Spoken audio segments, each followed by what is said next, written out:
Oddball Show features content intended for mature audiences. If you'd like to view a content warning before listening, please check out the episode description. The views put forth by our hosts and our guest reflect the speaker's opinions and not the official stance of Oddball Foundation. Thanks for listening. We hope you enjoy the show. I have a question to the audience. When is this podcast? Oh, my arm got cut off. When is this podcast gonna start? Because I really have to go to the bathroom. Okay, Geoffrey. Hey, it's Jason. How's it going? Welcome back to Oddball Show. Oh, thanks for having me again. Yeah. So what happened last, for the listeners, was that we had this amazingly great audio podcast where the audio totally ended up trashed at the end of it, so we had to re-record. I believe last time I had a goatee and now I no longer have a goatee, so the passage of time is evident. I did not notice that you did not have, but you're right, you did have a goatee. Clean shaven. I believe that I had chops down here too. Yeah. And Chad had an eye patch. Yep. I had an eye patch and an intact prostate. That's how long it's taken for this to actually record again. Inexplicably, Chad had an eye patch. Yes. Chad, how'd you get that eye patch? You don't want to know. Inquiring minds want to know how you got that. If someone asks you from the street if you want to play Angry Pirate, just say no. Just say no. Oh man. So this is Oddball Show. You don't even want to know what a Spider-Man is on the street. It's not good. It's not good. I mean, I kind of want to know what a Spider-Man is, Chad. What is a Spider-Man?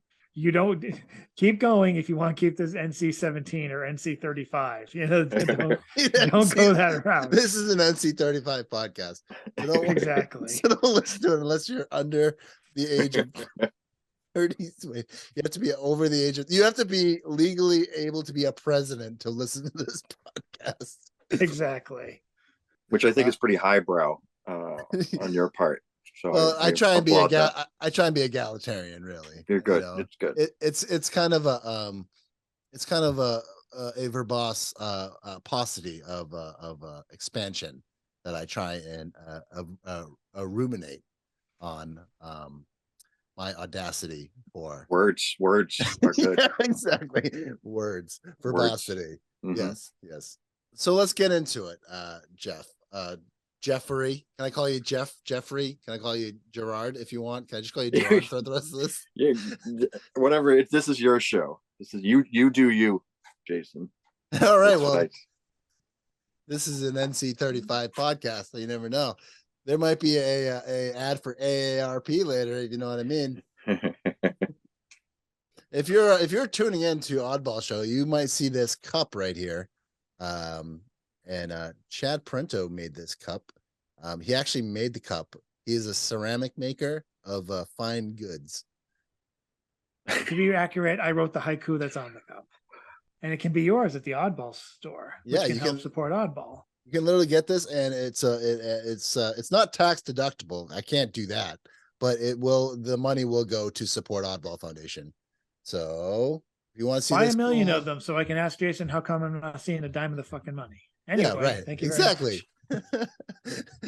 Yeah, we're doing we're throwing pennies at us people here. So pennies for the poor, pennies for the poet, pennies for the poet, pennies for the comic strip maker, pennies for the comic strip maker. So the reason why we are having this podcast is to go over the origins of Secrets of Skinny People, talk about Geoffrey Fallon, the creator of Secret Skinny People's favorite episodes, and why he decided to join Oddball. And we thought we would go over some of his favorite Secrets of Skinny People's.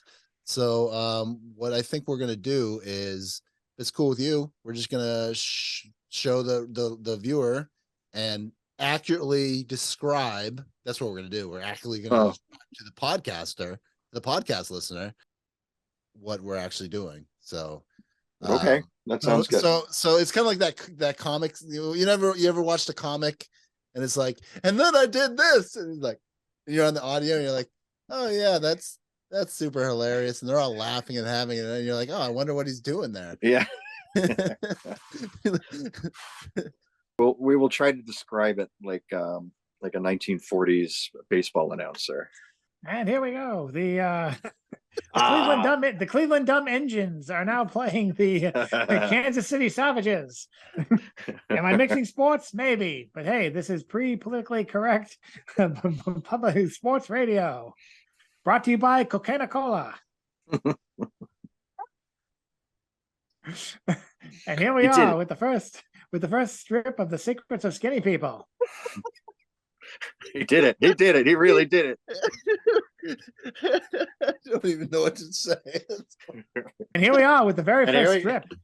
This is actually written on a brown grocery store bag.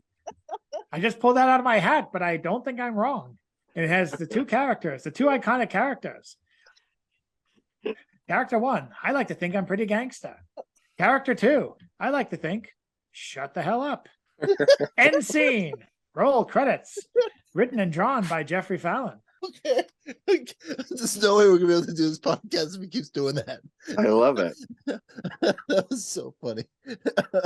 I actually do that all the time with my girlfriend. News from the front. So there it was, the first Secrets of Skinny People. Let's move on. So Geoffrey, yeah, that's all that has to be said. Tell us about that first one. Tell us about that first comic strip. I hate to say it, but that might not even be the first one. It might be the second one, because I think the first one is what's become the iconic banner for the Secrets of Skinny People. I think the first one stares at us in our face all the time. And I'll share my screen again just so you can take a look at it. Yeah, you may be right. That's right. We did kind of name it after the first one. I remember you saying, hey, it comes out on Monday. And I was like, wow, it's meant to be. Yes, it was meant to be. I'm going to share my screen one more time so we can show people the iconic banner. There Just it is. another manic Monday. Am I right? That's character 1. And character 2 retorts, you're an idiot. There you go. That's comedy 101 right there. That's what I have to say about that. So now this clears up pretty well what the origins of the Secrets of Skinny People are. Except what? Oh yes, everything. So Geoffrey, where did you come up with the name The Secrets of Skinny People? Let's try to fill in some of the blanks. Yes. And actually started because it was a more personal strip that I used to do, just to kind of joke about things that me and my wife at the time found funny. And of course, this was at a time when it wasn't published anywhere. So the name of it comes from someone had come out of the restaurant where both my wife and I worked, and we were talking about something on the stairs, and they said, "Ooh, the Secrets of Skinny People," because I guess we were, at the time relatively skinny. I imagine. I don't remember being, that skinny, but so that's where it came from. And then it kind of grew into its own thing, which would be moments from our lives. And then Oddball happened. And it kind of that's where I come in. And that's where Chad comes in. Well, to dial it back even further, I always knew you as a creator of several comics. We used to work together at the late, not so lamented Milano's Italian Kitchen on Newberry Street and Newberry and Berkeley. I was right around the corner there. And you were the bartender. And anytime I was bored, I would always go to you, if only to watch the Cartoon Network, because you were the only bartender I know who would actually turn the TV on the Cartoon Network during business hours, which was amazing. Oh, there you go. Thanks, Jason. And you would entertain me occasionally, or just entertain yourself, and by default entertain me because I was nosy, by drawing things on a napkin. I remember your first the first one you ever did that I saw was a tick-like superhero that you called the Talon, being drawn on a napkin, and the word balloon right next to it said, "Get me, I'm on a napkin." And that's when you showed me your other creation, which will hopefully be unveiled someday, Someday. called the Biological Four, and which was a comic I know you did to amuse yourself in biology class. Yes. Yep. Absolutely. Such vaunted characters as Pond Specimen Lad, Microscope Boy, Captain Lab Book, and Eat My Ass Man. Right. The ultimate. One of these things is not like the other. I tried to fight it to keep it in continuity. I was your continuity editor. I said, "Come on, he's the ultimate biological function. Like he literally flies by farting." He did. I have those issues, and hopefully I'll be able to scan them very soon because the world needs the biological four back. Well, I mean, especially now, right? I mean, yes. Question to the creator of the Skinny People. Hi, yes, you in the second and a half row. I'm really a huge fan. I'm really happy to be here at this incredible event. So is this actually the creator of Secrets of Skinny People with the associate editor of Oddball magazine, like in real life? Virtually speaking, yes. Yes, I suppose so. So I have a question. Sure, why not, kids? So follow up. So when you created Secrets of Skinny People, how long till you joined Oddball magazine after that? So the Secrets of Skinny People started probably unofficially around 2008. I did find some strips from back then, which were basically one-offs, just one panel strips is what they were originally. And then I believe I joined Oddball magazine in 2018. So the strip was going on 10 years with no one seeing it until 2018. Do you have all of the archives of it? Oh God, no. The only I find them randomly. Every few months I'll find one somewhere, but the majority of them have been lost to the winds of time. Have you ever thought of collecting them as an archive to put together? I don't think there'd be enough to do a format like that justice. I mean, I don't want to say like your Secrets of Skinny People is like The Simpsons and like your early stuff is Life is Hell or anything, but I'm just saying. Yeah. Maybe. I don't know. The early strips were kind of like hell, but my own personal hell. Yeah, no, I mean there's certainly there has been an evolution. I mean, when you look at like the early stuff, I mean they both look entirely different than they do now, and part of that was purposeful because the characters went through changes in their lives as I did, and I would say more often than not, there's some semblance of me in both characters these days. So it's possible for them to be telling a bit of my real life story in the pages, so to speak. So if you're seeing this on YouTube, all three of us are wearing glasses, and this is an NC-35 podcast, so it makes sense why we're all wearing glasses. So it's not because it's cool, man. It's not because Warby is not sponsoring this podcast, man. It's because I can't really see without them, because that is the rages of time. Yes, I'm lifelong blind, and you guys are old. These are actual prescription glasses. These are not just for fun. I know these aren't readers, man. These are the real deal. But like, yeah, honestly, like I wore glasses when I was like 6 years old, and I was like, I'm not wearing glasses because it's not cool to wear glasses until you're, I think I started wearing glasses again when I was like 35. So, or 37 or 38. So yeah, I mean, that's also because my vision faded from 6 years old. But but imagine like your character probably was, Secrets of Skinny People, because you were some skinny guy, kind of like how I was skinny at one point, huffing a butt outside, because that's who I was, That sounds about right. Yeah. Chad, you remember me? I used to smoke like a chimney back in the day. I would always go up to Stone Soup and huff butts outside with people playing guitars out for change. Oh yes. And before Geoffrey was a bartender, he was a waiter. So of course he was part of the smoking crew. It's almost Yeah. impossible not to be a waiter and not smoke. It's like, All I can say is that, I had been looking to bring friends into Oddball magazine for a long time. And then it just occurred to me that, we needed more cartoonists, and I knew someone who drew. And I said, why the hell not? This would be amazing if I could finally get Geoffrey in my clutches, as I always wanted him to do. I kept on like bouncing ideas. I was like the Stan Lee, and he's just like Jack Kirby going, while he's just doing his own thing. Hey,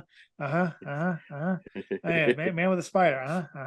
It's so I came up with the idea of like doing the Dark Knight Returns only with Microscope Boy from the Biologic 4. Actually, I think you did that because and you had the I did a cover. You did a cover with him being struck by lightning, and of course yelling your catchphrase, "Holy douche!" Holy douche! And then the creator of Microscope Boy, IEU, showing his new invention: "Behold, all microscope, no boy, with the ability to see very, very small things." But I was always throwing out ideas, and I just said, do you want to do a strip? And next thing I know, there you are taking pictures of various media that you drew on. And look how far we've come now that you have the iPad. I mean, it's just kind of amazing how it's just leaps and bounds. And it's amazing that I mean, looking back on it now, that I did the 3 years of pencil on paper, then permanent ink, and then erase the underlying pencil, and then taking a picture of it and trying to find the perfect light from above. And that's what I was sending you. Like, I think about it now. I know. I was like, oh my God, I couldn't even imagine. Have you ever thought of doing a Mystery Science Theater 3000 kind of Secret Skinny People? I don't know how that would work, but I don't know how that would work either, but it sounds amazing. Yeah. You'd have to basically like draw your characters, the backs of their heads, like reading other comic books or something like that. Right. That's a great idea. Great idea. So anyway, they could be looking at the odds, or there you go. Yeah, absolutely. Yeah, they could be looking at the odds, or what are some other comic strips we've had? We've had a couple other ones. We have She You Last.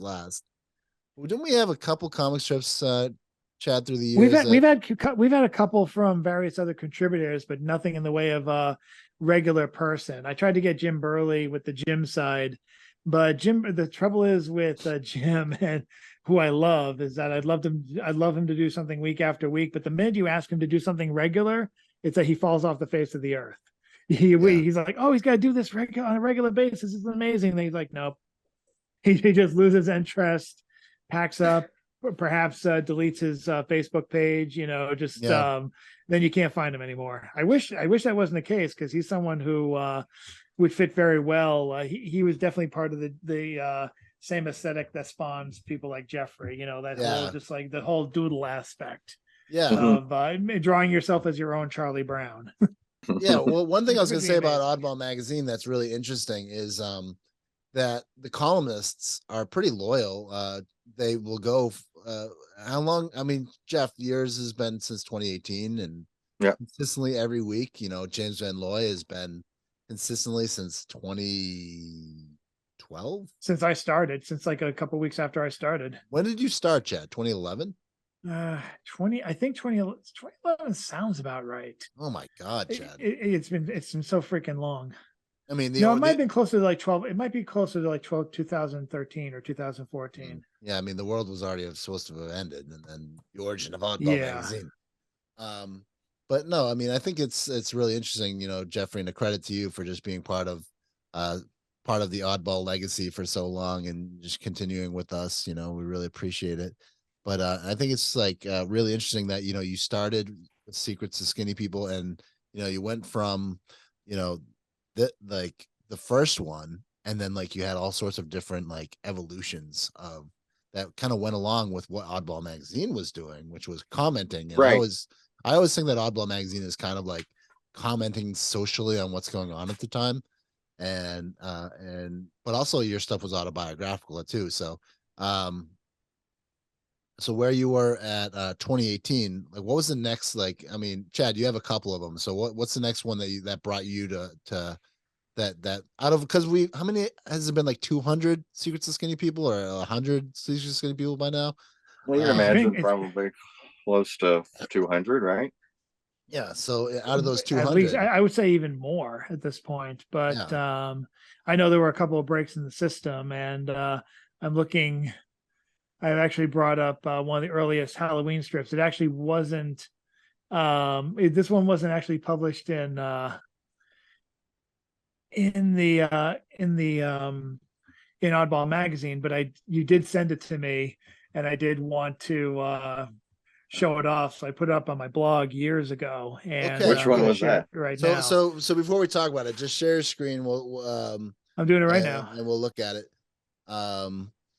And this is okay, so this is the original one of the Geoffrey Fallon, the original Geoffrey's Skinny Secrets of Skinny People character as Rick Sanchez. Right. That's the, yeah, this is kind of like the pilot that didn't get picked up.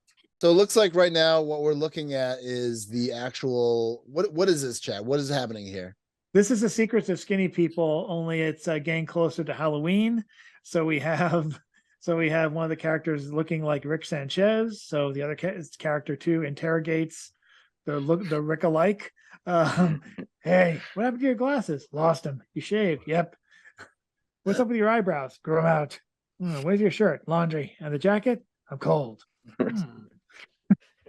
If I believe there was a debate, both on screen and off, so to speak, as to whether Rick stole his look or he's stealing Rick's, and that's what was kind of the idea, was that Rick Sanchez actually does look like, in ways, my character, for whatever, coincidentally, of course, but that's what started the idea. That then Rick started showing up in cameos.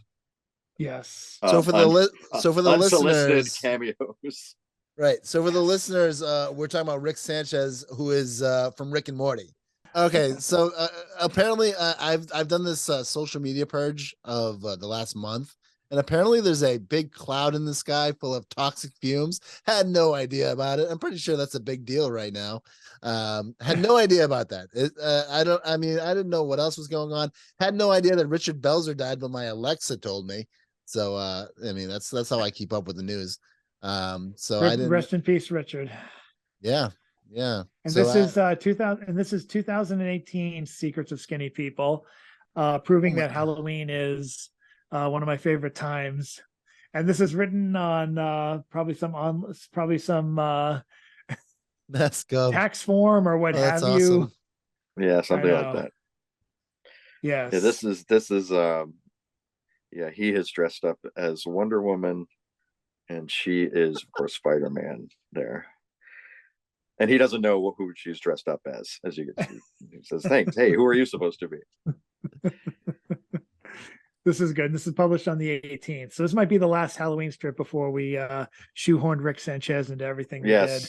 Yeah, and now that's tradition. Although I don't know what to do with that tradition now. My whole world's been torn apart by. So Geoffrey started in October, in April, and that was in October. So we were still kind of on the appeal of Secrets of Skinny People at first was the fact that it was drawn on like cardboard and pieces of paper and envelopes, and we thought that was really interesting. And that's how Chad pitched it to me. He's like, I got this great artist and he draws on like envelopes. I'm like, cool, bring him on, And yeah. That's kind of how it happened. It was, I mean, I was doing a lot of stuff on kind of, I guess, what you'd call found objects or whatever. And so I just started doing the strip on those as well.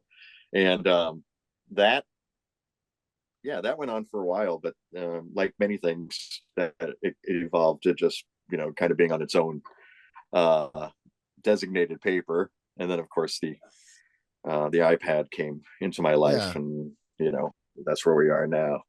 So we'll get more into like the newer stuff that's going on. But when did you actually go from like paper and cardboard to actual, like, when was the first designed comic strip? I think that was probably 2020 is when I started doing it digitally.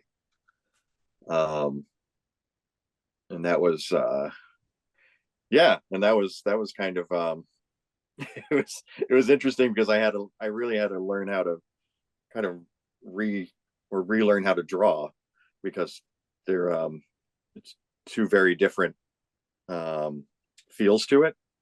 So from drawing on just straight paper to drawing on a computer screen. so before we go to the comic strip aspect of like going digital, like you started to kind of like in this one that Chad is showing, it started to become more of a comic strip. Oh yeah. Less of a punchline and more of an actual sequential art story with transitions and cliffhangers. Yeah. And multiple gags at a time. I guess I started embracing a lot of the well, I mean, obviously the comic books that I grew up collecting and loving, and so I think at some point I just started really wanting to showcase that as well, because it is comic books has always been a really big passion of mine to this day, although I don't collect anymore. But yes, we started doing the sequential art, and then the more serialized stories, so multiple weeks doing story arcs and such. That's a good Rick and Morty one. I think this might be the first one, the first official story of us committing mass copyright infringement. Right. Yep. Yeah, but is it mass? Amazing. Is it mass copyright infringement if you're actually crediting it and talking about it? So I mean, I don't know. I mean, probably, but luckily we're a small game. Yeah, we're a small game. We're under the radar. And I don't think anyone's going for us right now. But so right here you say a little bit about AOC right there. So when was this? Was this was 2019? 2019. That was 2019. I didn't know much about AOC, and if you don't know who AOC is, and Chad, who is AOC? Alexandria Ocasio-Cortez, I believe is how you pronounce it, and she is New York senator. So New York state representative. State representative. Yeah. So Geoffrey, why did you start writing about what's her about AOC? AOC, much easier to say. Back in the day. Because like many things that happen in the comic, in the strip, it mirrors something about myself, and I was obsessed with AOC. So I mean, her politics, certainly, her base supporters, her platform, certainly. So I put that little nugget into the comic strip, and so there was a bit of a storyline where he the male character, by the way, they don't have names. Have we? No, we haven't breached that, actually. Yeah, no, we should talk about that. They don't have names. It's this. There's no reason for this. It's just I never name them, and now I just feel weird naming them because nothing sounds right to me. I was going to have like a reveal. There was going to be an episode where he calls her by her name, and she goes, I think that's a great idea. Like, I just don't know what that name would be, like, unless did you know that Alexandria sounds good right now for some reason. Did you know that Bart's middle name is Jojo? I didn't know that. No one knows that. Bart's middle name is Jojo. I did not know that. Yeah, I had to actually ask the A word to figure that one out. Not the A word, which we might talk about as a podcast. Right. We might move to that. But the A word, the Electric A, which is a great band name. If anyone is looking for a great band name, Electric A is a great band name. That is pretty cool. So okay, This is so another one of the. This Go is ahead. showing another one of the early strips. This is one of the early strips now, where the girl leaves town because of his obsession with AOC.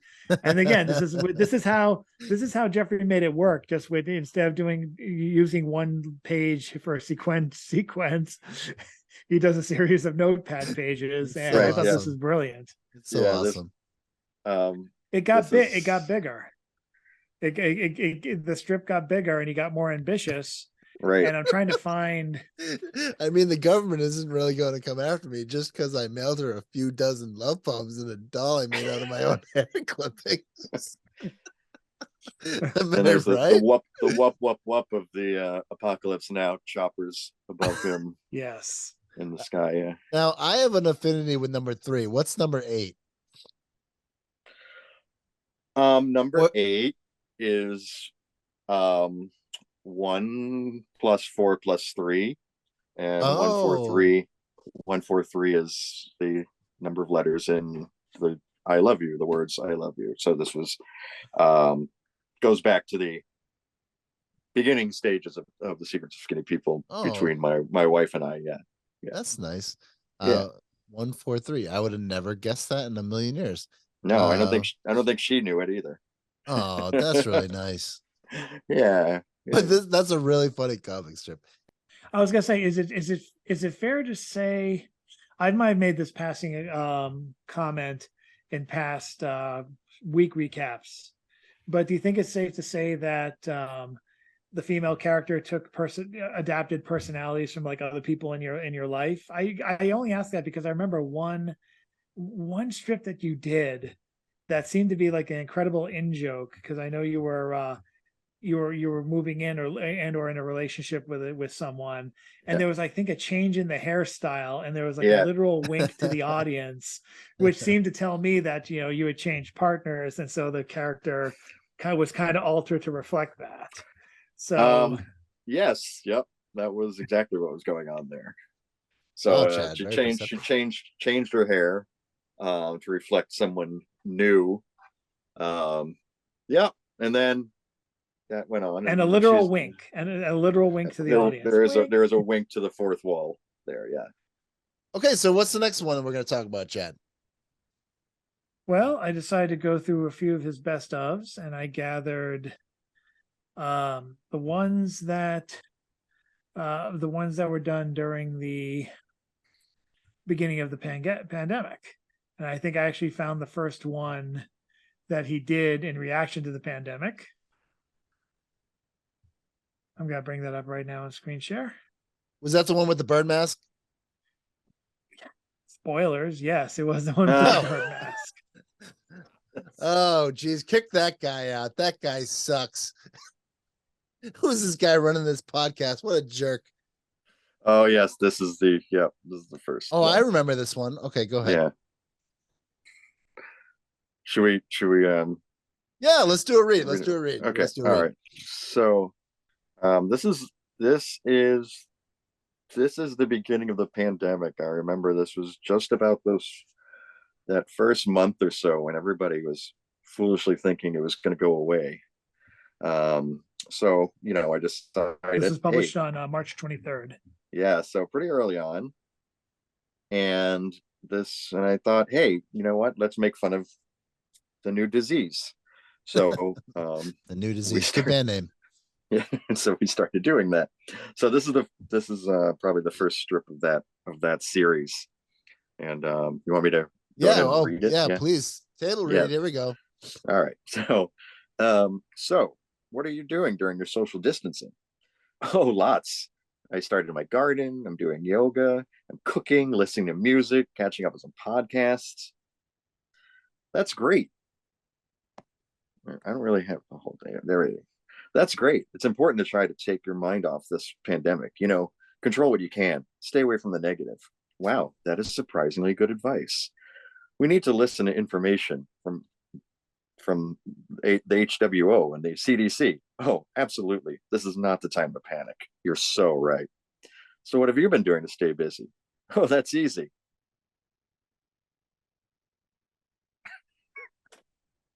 Arts and crafts. Oh boy. That's the beginning of it. That's the beginning. That's so awesome. And I believe that's in two sections because the last panel was the first thing that I drew, and then I developed the strip around it. So that's why it's on two different pages. I'm going to try and show my second favorite one with that bird mask. Give me 1 second. I'll check because I did bring it up. All right, so it's let's the psychiatrist one. okay. So while Chad's bringing it up, let's just cut for 1 second. Geoffrey, tell me a little bit more about that because that's really interesting. The bird mask and stuff. Yeah, the bird mask is actually an old from the Black Plague days, and it's what the doctors or some doctors would wear.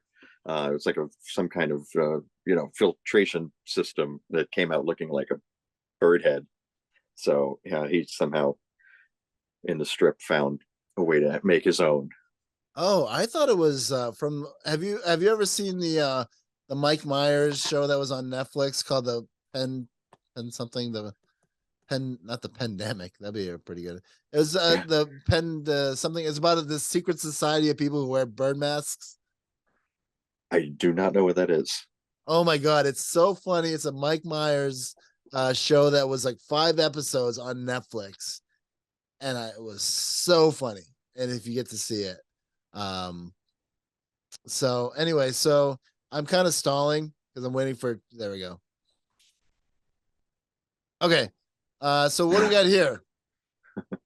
This is he's still wearing the mask.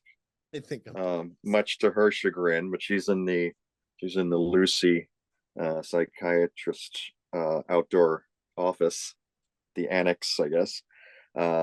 He says, I think I'm depressed, with this, obviously with the pandemic continuing. I think I'm depressed. And then she says, well, have you tried injecting sunshine and rainbows? This was when, I believe, this is when Trump was suggesting injecting all sorts of things. So when is the date here when this one was? So April 27th. So like this is like the pandemic is raging at this point. Like people are inside, people are isolated, and this is so funny. Stockpiling. We're 1 month into the lockdown. Yeah, people are stockpiling toilet paper. Dogs and cats living together. Mass hysteria. Mass hysteria. I mean, I mean, going back to that pandemic. I mean, that pandemic or this pandemic. This pandemic. This pandemic. I remember when it first began, and I was listening to 98.5 the Sports Hub. Shout out to them. And all of a sudden, they're like, and then this is then this is canceled, and now this is canceled, and now this is canceled. Breaking news: everything's canceled. and that was like the beginning of the pandemic. I remember I was leaving a Costco, and that was like the worst place to ever be in the beginning of this thing. Like the line went from like the very back of the store. And I called my wife, and it was seriously like that. The beginning of you ever see the movie 2012, where they're all like panicking and stuff, and like like the earth is crumbling and people are trying to get out, like getting out quickly out of that was it. That was the pandemic. So all right, so moving on, we made it through the pandemic. Yes, we did. How were things going with the characters at that moment? I mean, how did the pandemic hit you? Were you handling it okay, or how did things go for you? I wasn't doing well during the pandemic, and if I'm thinking about it right now, off the cuff, I think that probably showed up in some of the strips, if not the tone of them, then the actual art of them. I'm pretty sure there was kind of a little different styling, a little more ragged. There was definitely some darker storylines going on then. I wasn't in a good place. I suffer from depression and anxiety, and it's fine now. The pandemic was not the best for Yeah. that though. So Yeah. it kind of put me in a place. Yeah. So yeah, I remember that like during the pandemic, like things were kind of like for me, it definitely affected my mental health a little bit for sure. And things were different back then for sure. Yeah. It definitely for me it brought forth a lot of things that I thought that I had under control, and the pandemic had a way of telling me I was not completely okay. Yeah, absolutely. Yeah, I understand that because I was actually hospitalized during COVID for sure. So it happened to a lot of people, and I think it like Yeah.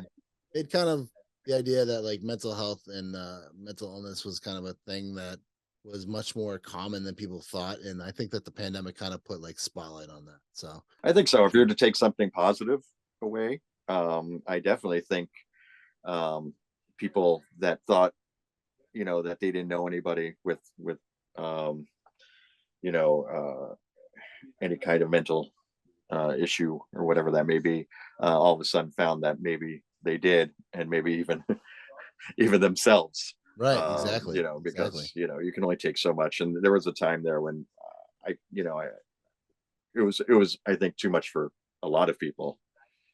Yeah. And honestly, like so much stuff happened in 2016 and it was all reflected in Secrets of Skinny People. Right. I mean, everything from like Trump to Black Lives Matter to COVID to everything that was going on. Those are pretty main things. But in 2016 also, you know who died in 2016? Leonard Cohen. I mean, I'm not saying like he wrote about it, but that kind of sucked. Leonard Cohen died. Yeah. David Bowie died. 2016 was a Yeah. bad year for people It was a dying. dark, dark, dark, dark year. And I guess in the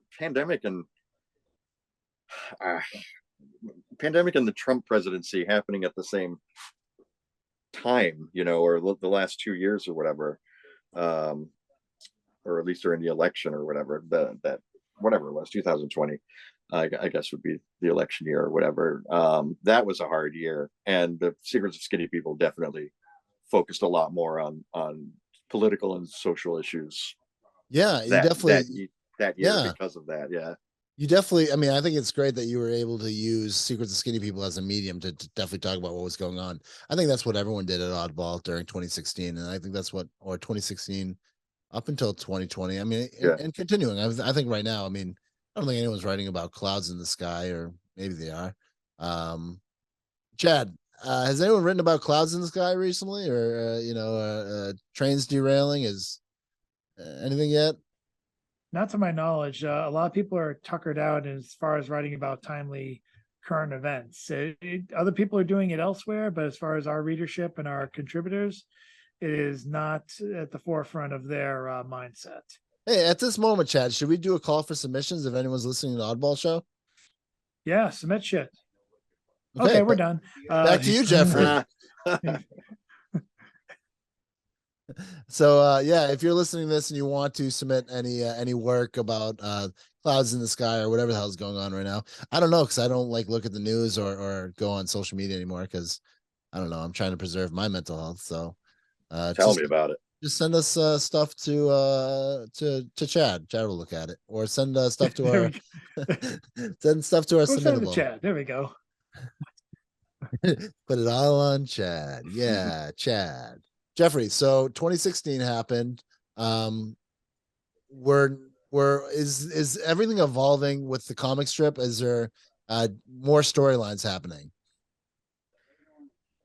Yeah, as I moved on with the strip, I became enamored with the kind of the more serialized um version of it, where the stories would take place over many weeks. And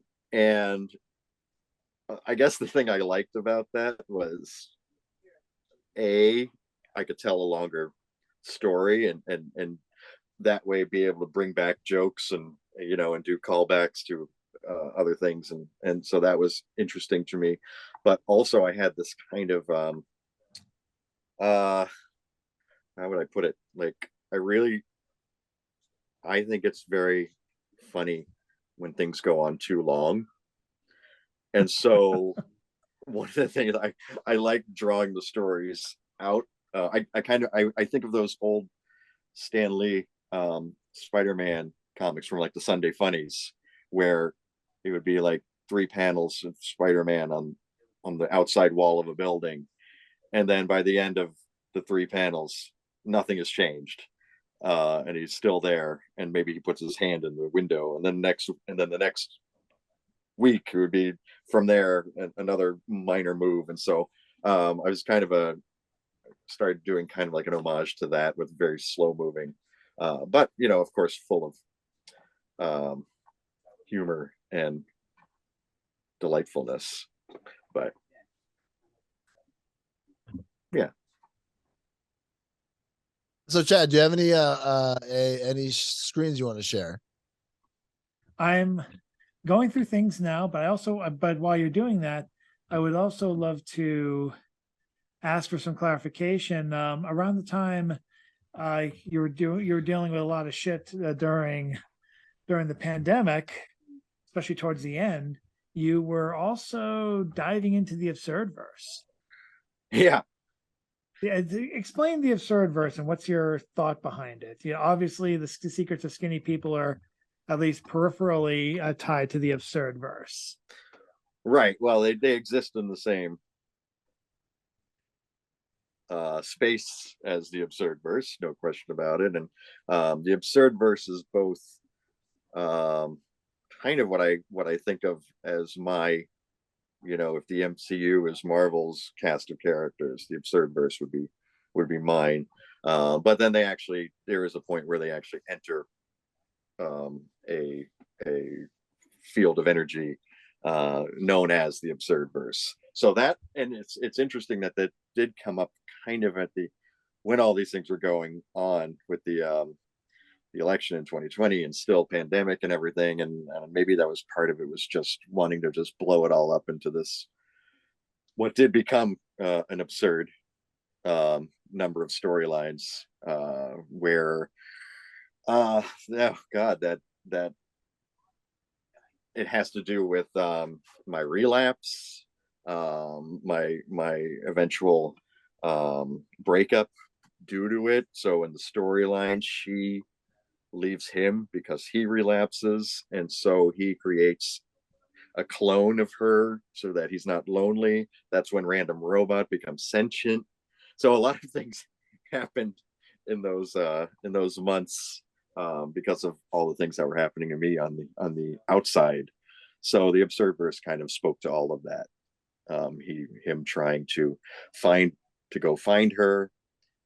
In the comics, they reconcile, which is not what happened in real life, but that's okay. It didn't fit the storyline, so I took my artistic license, and had them work out a little better than my relationship did. But yeah, so their absurd verse is an entity that they had to explore so that they could go back to Disney's law team to let them know that it was in fact its own individual and original entity, and not a direct ripoff of the multiverse.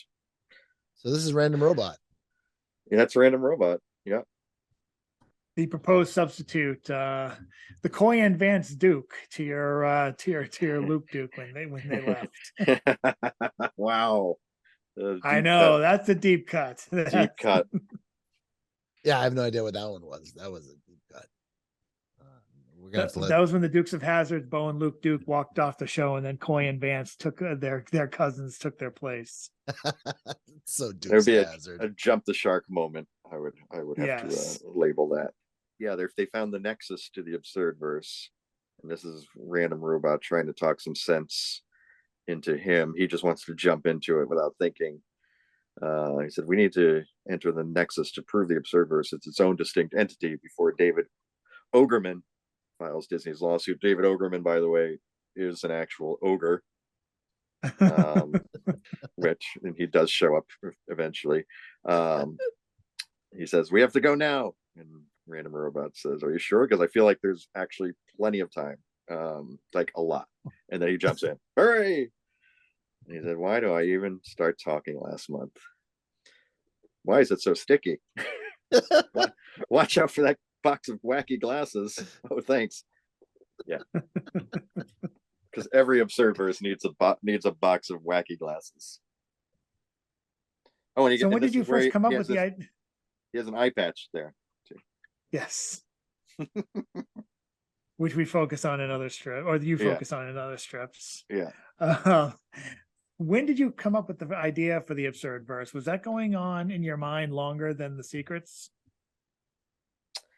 The idea of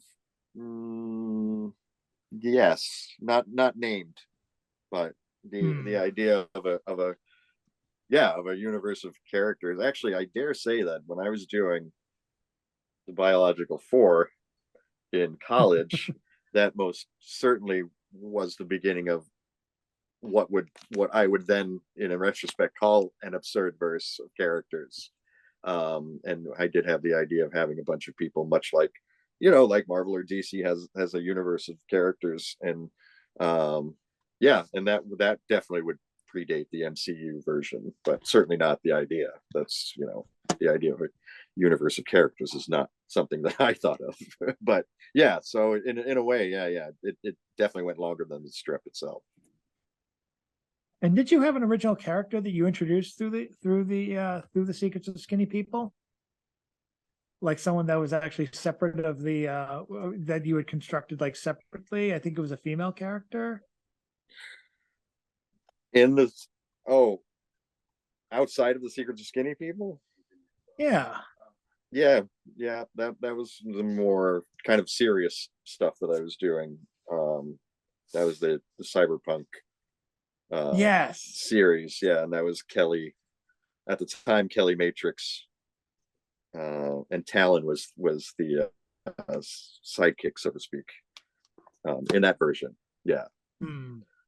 So because I could have sworn the Kelly character made an appearance in the Absurdverse storyline. No, but Alita Ford Battle Angel. Oh, and this is the character that they find in the Absurdverse is Alita Ford Battle Angel, which is kind of an amalgamation of Lita Ford, the metal princess of the 80s, and Alita Battle Angel from the Japanese manga or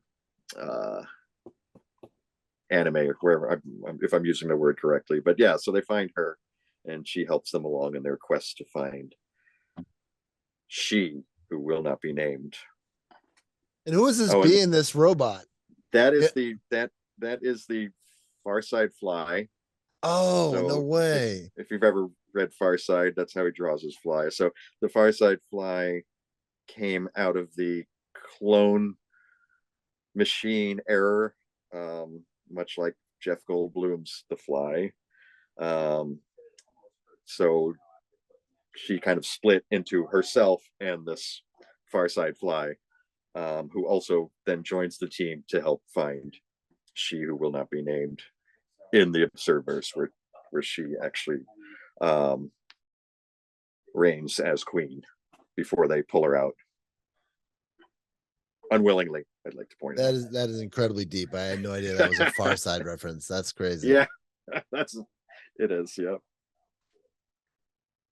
And Random Robot, I mean, if we could just talk about him for a second, he was the glue holding this comic strip together from probably my relapse until a good part into my recovery, when I started feeling better.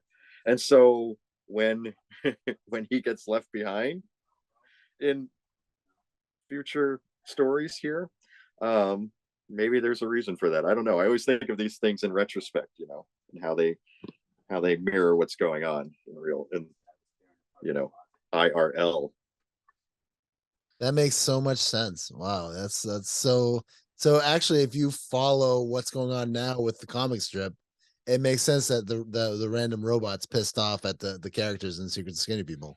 Right, because he got quite literally left behind, and basically forgotten about. So he's on a huge a huge revenge track right now. This is the latest one. This is the most recent one. And speaking of timely, um, they've been tied up for a few months now, so they're getting a little antsy. He says, "Seriously though, are you going to untie us at some point?" And she says, "Yeah, I haven't been to work in like a month and a half." And he says, "Shush, not now. Some idiot just blew up my anthrax balloon." So that's straight out of the headlines. Oh, that's hilarious. He has this a natural affinity for feeding them diseases like smallpox and such. So so far, no one has been harmed in the making of this comic strip. I love it. And these two also might be patient zero for the cure to COVID, because nothing is killing them. Maybe that's where it's going. So if I noticed that random robot's head here is looking a little bit like Gumby. Yeah, I agree. So Secrets of Skinny People has really gone through an evolution. If you've been following this podcast this whole time, we started off with paper, cardboard, envelopes, even Styrofoam before cover. that, styrofoam covers, Rich Sanchez, and then you just started developing your own characters. 2016 happened, which I mean I think just like I feel like if you just say like I was depressed and then they'd be like what happened 2016? Oh, I understand. Yeah, well the whole 4 years was like a nightmare. It was couldn't wake up tumultuous. from. Yeah, it is tumultuous, and I feel like it's looming. I feel like 2024 is looming over the bend, and we'll just kind of see what happens. Hopefully, it doesn't get horrible. yeah. But like right now, there's been kind of a reprieve from all of that kind of stuff. It's just kind of silent. Like it's underneath the current right now. Well, it is, and that's why we've had to introduce aliens into our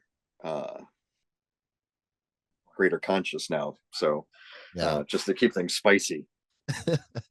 Yeah, I mean, aren't they ending the pandemic? Isn't the pandemic ending like on March 15th or March 30th or something? I don't know. Did they put a date to the end of the pandemic? I didn't know that they had a solid date yet, but it's good to know. I think it coincides with the lunar moon. I don't know. Anyway, so this we've been talking for a little bit while. If you like what you're listening to, check out Oddball Show for more of these interviews. This is kind of a one that we've wanted to do for a while, Chad, right? We've wanted to interview Geoffrey for a while, and we've been doing the week that was, if you've been listening to Oddball, and we've been doing the week that was.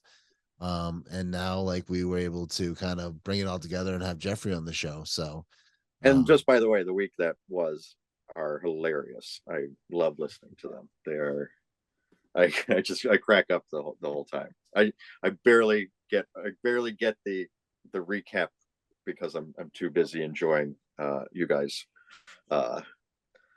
riffing and making me really laugh. So thank you for that. That's why I'm your number one fan.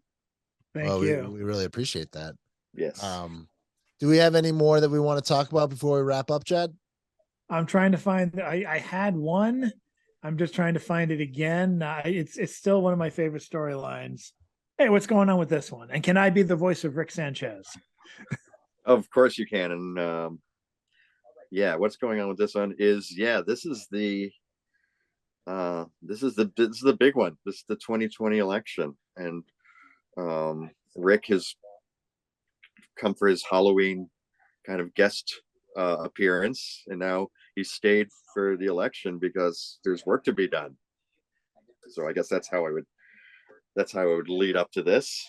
So why don't you take it from there? I thought you'd be more freaked out about seeing me enter your reality through an interdimensional wormhole. Yeah, I guess we're just distracted by the upcoming election. Well, what's the problem? Well, all the polls say that Trump is going to lose, But if 2016 is any indication, the polls can't be trusted. And Oh, that's not a problem. what's that? It's an electric control box. It can reduce any result you want from any election. Cool. But isn't that cheating? Oh, you guys don't do that here? Oh no, we do. Fine, I'll just take it back with me. Can I hold it? My poor man's impression of Rick Sanchez. That's great. It was great. Great. I would have felt so fucking depressed if it was if shit did not go the way it did back in 2020. Oh boy. That was crazy. I should also mention here, if you want to put this in any point of the comic, that I think Jason was the first one, though not the last, to draw bird masks in the in our magazine. I think Eric and Peterson, our resident illustrator, humorist, and cartoonist illustrator at least, actually came out with a picture of Big Bird with the plague mask on, which was such an iconic image. That was my favorite one. That and a picture of Trump hugging an enlarged coronavirus cell. He was naked in a field and just hugging it. Yeah. And that's where I lost almost all the rest of my high school classmates who friended me on Facebook on a whim. And then they actually saw what I did. And at least one of them was praying for my soul. I will tell you that selection. I will tell you that one of my favorite images from 2016 is, it's so cool. It's all the kids with the gas masks on. What an amazing photo. Who took that one, Chad? Do you remember? I don't remember at this time. Oh man, I'm so trying cool. to think of all the people. It could have been one of our photographers from France, who was actually covering France, not just during COVID, but during some of the political riots that happened around the time. I mean, France was kind of just as crazy as the United States in a lot of respects. Yeah, I know. And like that's amazing. Like the stuff that that Oddball magazine put together in 2016, and also with, I keep on saying 2016, like that was the beginning of all this chaos, which I don't think I'm too wrong with that, but not really. That's kind of like when Oddball magazine started to turn. I mean, I think actually, Chad, we did talk about like 99 the 99% and all that kind of stuff back in the day too. So we've been kind of but it really became like to the forefront, especially in like 2020, when like we're dealing with pestilence, the death of Ruth Bader Ginsburg. Yeah, I will be proud of all the work we did in 2020. There's no way we're ever going to top that. I would have to like lose my job and work on Oddball full time in order to get the kind of quality work that we had in the timely manner, and me being able to contact everyone and coordinate it from my parts unknown, but Atlanta let's just Falcons. say exactly from my desk at insert place here. Yeah. I will tell you though, like, I mean, not to say this is like a love letter to Oddball magazine, but man, we did an awesome Boston Marathon still running strong. That was probably my favorite thing that we've done. That was phenomenal. We did still running strong right after the Boston Marathon bombing. That was awesome. Very true. So now we have the seminal strip from 2020, the election. Here we go. Yeah. This is no small homage to Avengers Endgame, which of course I'm a huge fan of the MCU and all things comic books. So yeah, they use the election machine, and you could see here. Well, did it work? The automatic election decision machine created more energy than the snap, which is, you can see his charred fingers holding on to it. I don't know. Do you think it worked? I'll check. Well, you need to see this. And then, of course, beep beep. Success. Woo. Woo. Okay. Beep. Black Lives Is that the first Matter. unofficial appearance of Random Robot? All the beeping? No, it's all the There cars. he, I know that. yeah, but there he is right there. That is true. Next to the guy with the RBG shirt on. Yes. That is phenomenal political content right there. That is amazing. Yeah, that was I can't tell you. I mean, I'm sure I can. What a joy it was to be able to write that ending, as opposed to what it could have been.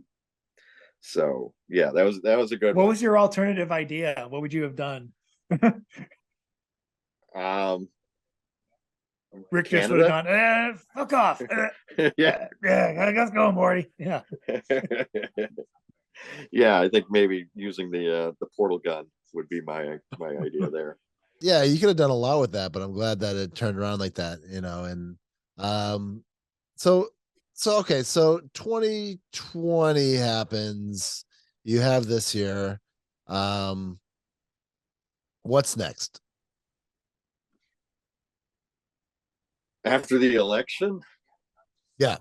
That started the that was the at the very beginning of the Absurdverse storyline was right after the election. It's when she leaves him and they go on a quest to find her and introduce a bunch of new characters, including the aforementioned Alita Ford, Battle Angel, and the Far Side Fly, and David Ogerman.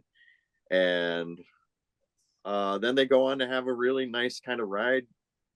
The three of them, the he, she, and Random Robot, joking about all kinds of things. And then move a few months later, they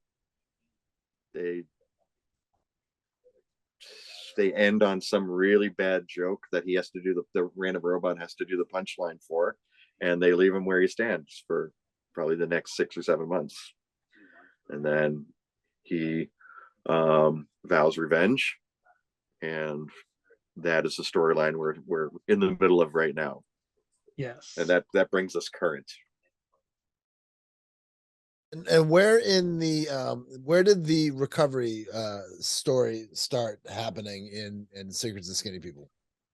That was the that was right before the Absurdverse, when she had left him because he had relapsed, and he's really, obviously he's destroyed inside because of his relapse, but also that he's lost her. And yeah, that is when Random Robot, who had appeared in strips before but only using the bleep blop blorp yes language, and this was the first time he started speaking, because basically logistically I needed someone for him to talk to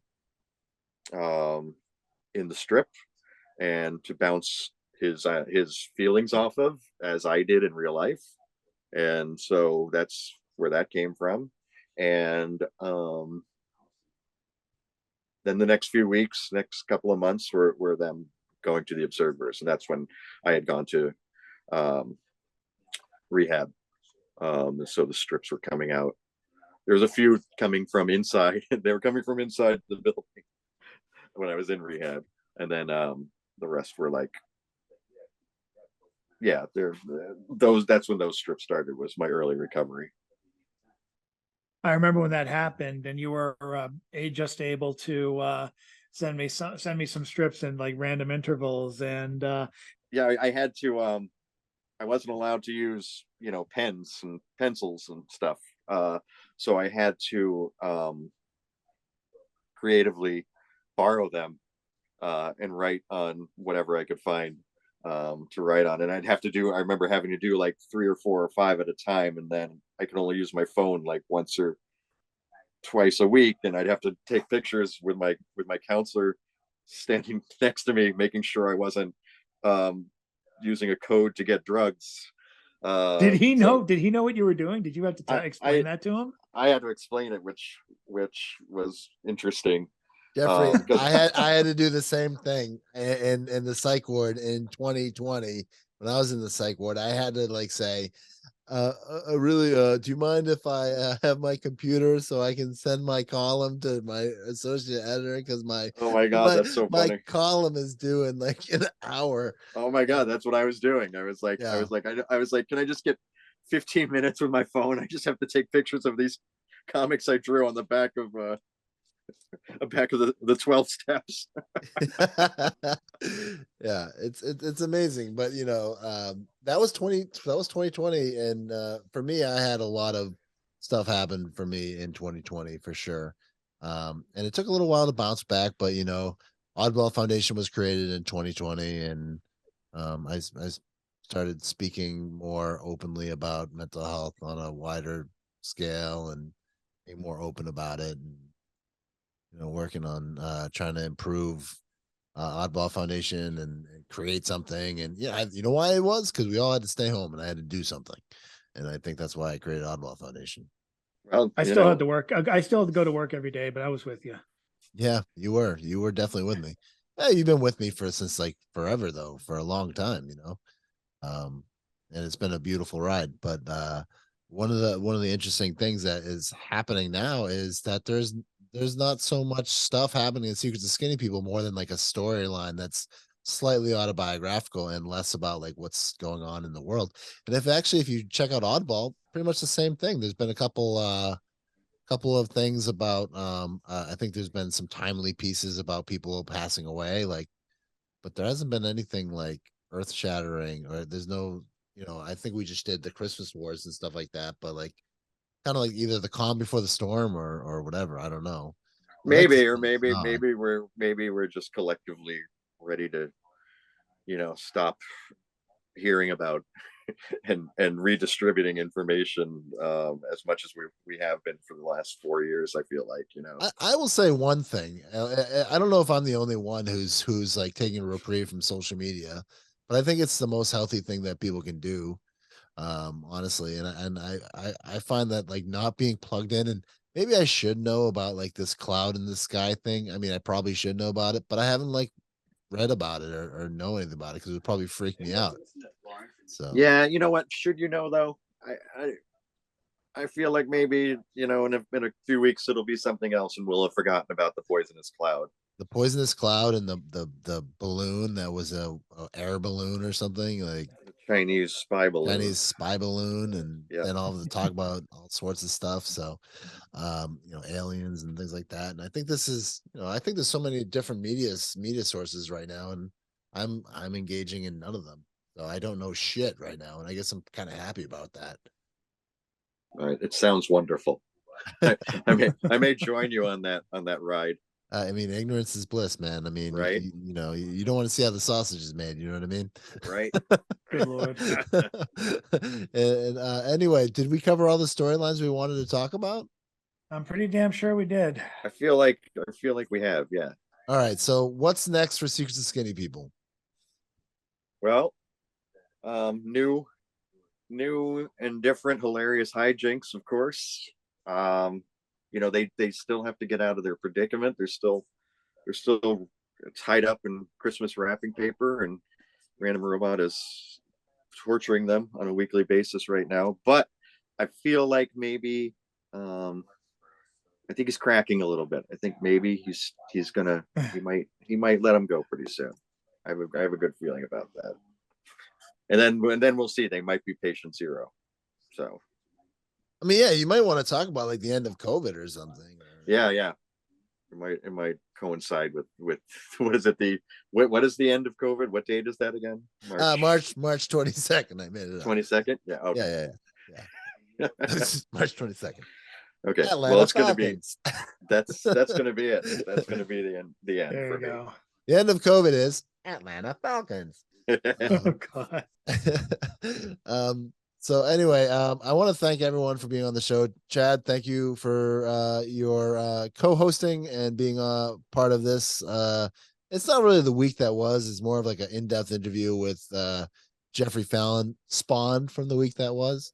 There we are. Spawn of the week that was. I could be a spinoff. Yeah. Spawn of the week that was. That works. I love it. Let's do it. You're like A Different World, or like Saved by the Bell, the college years. You're like the same thing. Oh, Right. God. You're like the Cleveland Show. God. Or Joni loves Chachi. Yeah. You're Or Joni to Loves carry on with Chachi. this, or to carry on with the Saved by the Bell motif, you're the Screech sex tape that no one wants to talk about now that he's dead, Or you're my. and then no one wanted to talk about when he was alive. or know? you're the 70s show, or maybe you're the 80s show, or maybe you're the 90s show. So anyway, this has been Oddball Show. Thank you, Geoffrey, for being on the show.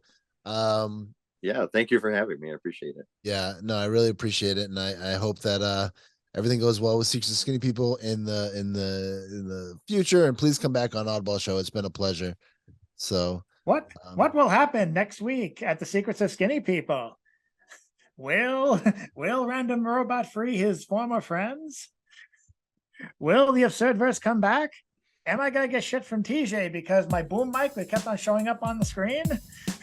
Will there be an Avengers Endgames type scene at the end of the year with Elite Ford, Angel, Battle Angel, whatever, the Biologic 4, Random Robot, and everything? Oh. hey, look, I'm on a napkin. Absurdist Assemble. We will find out Nice. at oddballmagazine.com. www.oddballmagazine.com. Stick with us. We're doing stuff, folks. Thanks, Geoffrey, for being part of this interview. Thank you. All right, buddy. All right. Bye, guys.